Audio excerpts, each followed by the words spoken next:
So most people who want to move to Florida want to live either on or near the beach.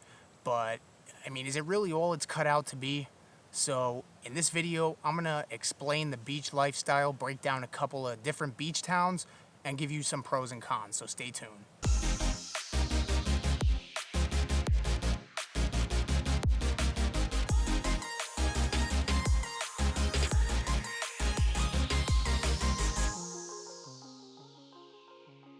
Welcome to Living Fort Lauderdale, where we make videos weekly about what it's like to move to and live in the Fort Lauderdale area. So if that's what you're looking for, make sure to subscribe.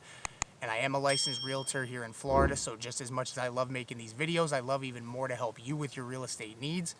So with that being said, my number and email are on the screen. If you have any questions or you're planning a move down here, feel free to reach out at any time. I'd love to hear from you. So I have somebody who just recently reached out to me, and they're moving to Florida from Missouri.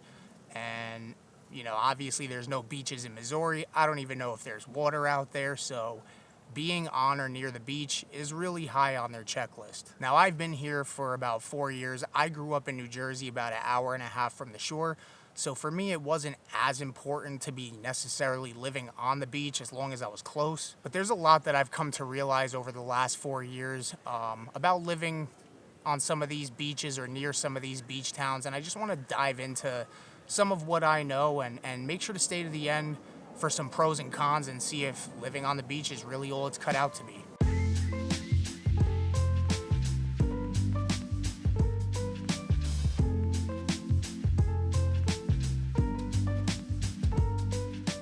So first of all, you might be wondering, why am I not on the beach doing this video?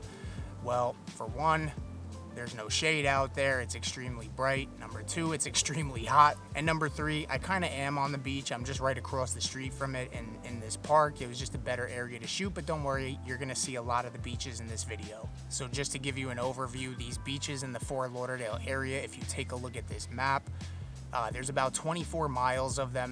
It stretches from about Hallandale Beach all the way up to Hillsborough Beach. And I mean, we have some of the cleanest beaches in the country. 5 of them are actually Blue Wave certified, which is basically just an award for cleanliness and being safe. So as you can see by looking at this map, all of the beaches are on a barrier island, which means, yes, there's a drawbridge that you need to take to get to the beaches, which could be a little bit of a con. We're gonna get into that later. But really, all these beaches have such a different vibe to them depending on where you go. Typically, the further north that you go, the calmer they start to get. The same could be said for each individual town. The further north you go in most of these towns, at least, the calmer the beaches are. And one of my personal favorites is gonna be Hollywood Beach. So the reason I like Hollywood Beach, and if you're from New Jersey or maybe New York and you're used to like Coney Island, you may be able to appreciate this, but this is the only beach out here with a boardwalk. So they call it the Broadwalk. I don't know if that was done on purpose or somebody didn't know how to spell it, but it's a boardwalk, and it's the only one, at least that I've been to, that has a boardwalk down here. And the thing that just makes this beach really cool, aside from the boardwalk, is it really just has like a different vibe than the rest of them. You kind of get that Venice Beach, California vibe, where you see a lot of people like rollerblading and skating. There's, you know, you got some tiki huts. There's a stage right in the middle of it called the Band Shell, where they have free concerts there, and they have Margaritaville, so that's like a resort over there. Personally, I think this is probably the most lively beach in the area, but all around lively. It's not gonna just be like wild, out of control, like a lot of parties going on, but lively, like a lot of families there, just a lot going on. And as you start to move a little bit north of Hollywood Beach and the boardwalk is when it starts to get a little bit more residential, a little bit more quiet. North of that is Dania Beach, which is super quiet. But the next beach that I want to talk about is going to be Fort Lauderdale Beach. So this is tourist central. This is where pretty much all the tourists are going. This can be broken up into a couple different areas. So the southernmost part of Fort Lauderdale Beach is, I guess you can call it where the Point of Americas is. These are mostly gonna be private beaches that are for the condos down there. This is also a really wide beach, probably the widest beach in Fort Lauderdale, this is also where the cruise ships go out. As you go a little bit further north, you have Las Olas Beach. that's kind of like the middle of it all. This is tourist central. This is where spring break happens. This is where everything is, right in this area. A lot of hotels, a lot of clubs, bars, stuff like that. So this area gets very congested and just very packed in general. But then at a time, especially like spring break, which we just went through this past month, forget about, this area is just pretty much, it's packed. It's a madhouse. And then a little bit further north of there, still part of Central Beach, maybe a little bit of North Beach, kind of where I'm at right now. I'm at Hugh Birch State Park, which is right across from the beach. Again, you're not going to find as many hotels here. This is going to be a little bit more residential. There is a dog beach over here, a canine-friendly beach, which is cool. But all in all, Fort Lauderdale Beach in general is pretty much where you're going to find all your tourists coming. Yes, you'll find some in Hollywood Beach too, but this is where everybody flocks to. Think of it of like South Beach in Miami. This in Broward County, this is where everybody comes to. Now, parts of this beach can be pretty walkable, which is good, but this beach in particular, I mean, just in order to go grocery shopping, the closest Publix is going to be across the bridge, so not necessarily walkable, maybe to some other daily needs like a drugstore, like CVS, restaurants, stuff like that, but not the best beach as far as walkability goes for like food shopping and things of that nature. Now, just north of Fort Lauderdale Beach, skipping a couple beach towns that I've spoken about before, is going to be Pompano Beach, and we'll throw in Deerfield Beach too. So these are going to be more of like your fishing piers. You're going to see a lot of people fishing down here. You'll see people snorkeling. There's going to be the coral reef not far off of Pompano Beach, so a lot of people scuba diving and snorkeling out here. And overall, it's just kind of a different feel. Pompano Beach does get some tourism, and so does Deerfield Beach, but not as much as you're going to find in Fort Lauderdale. Now, the cool thing about Pompano is that the beach went through and is currently still going through a redevelopment. So this was kind of just like a dead area. I mean, not even 10 years ago, there was like nothing here. And they pretty much redeveloped the whole fishing pier, and they brought a ton of new restaurants down here and some new businesses and new hotels. So this area is really cool. And same thing kind of for Deerfield Beach. Deerfield Beach, a little less of a tourist destination. There's some still really good restaurants up there, like JB's on the beach and the Whale's Rib. So you will tend to see some tourists up in that area too, but these two beaches, like I said, are going to be more geared towards like the fishing lifestyle.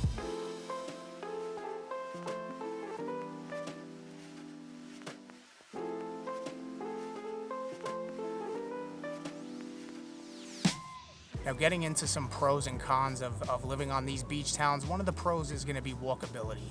Now, it's not going to be for every beach. Some beaches, the walkability may actually be a con, but for the most part, because these beaches are all on this little barrier island, they pretty much have everything you need within a small area. So as far as walkability goes, for the most part, it's usually good. And the next pro is going to be quality of life. I mean, you got the sunshine, the ocean breeze, warm sand. It's just like a stress reducer living out here, which also brings in a healthier lifestyle. So, you tend to spend more time outside when you do live directly on the beach, or at least in one of these beach towns. You're going to just naturally spend more time outside. And some of these beaches even have little gyms on them. Like Fort Lauderdale has a calisthenics gym. There's basketball courts, volleyball. So there's just a lot of outdoor activities. And with the walkability, you just tend to walk more. Another pro is going to be higher home values. So obviously location is very important. The closer you live to the beach, the higher the home values are. I don't think I have to speak too much about that one. But with that does bring me to my first con, which is going to be a higher cost of living. So like I had mentioned about all the beaches being on this barrier island, because you're kind of stuck on this island, people tend to charge a little bit more for your daily needs out there. I've noticed that the Publix are more expensive out there. The gas is definitely more expensive. I mean, upwards of $1 a gallon easily at these gas stations. And just everything in general, parking fees.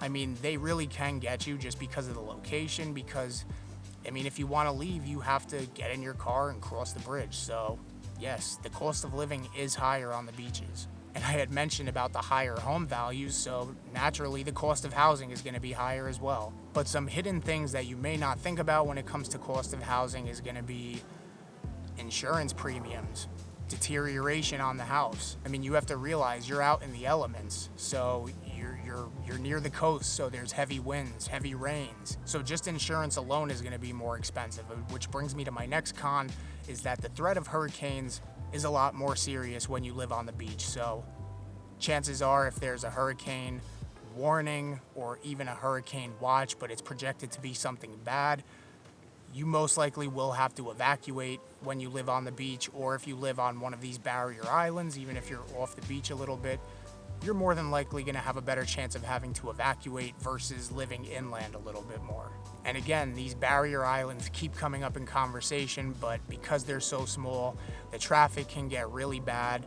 And this brings me to my next con, which is just tourism and traffic. So the tourism in these beach towns is crazy. And we have our busy season, which is usually like November through April. But during certain times, like especially spring break, the entire month of March is just absolute mayhem. You have music festivals out on some of the beaches, so it's just a much smaller area where everybody's flocking to. So naturally, the traffic is just going to get worse out there, and the tourism is definitely worse because, well, that's where everybody's coming when they come to Florida. They want to go to the beach. But tourism is just something we all have to deal with, especially during certain times of the year, like I mentioned, during the spring break season.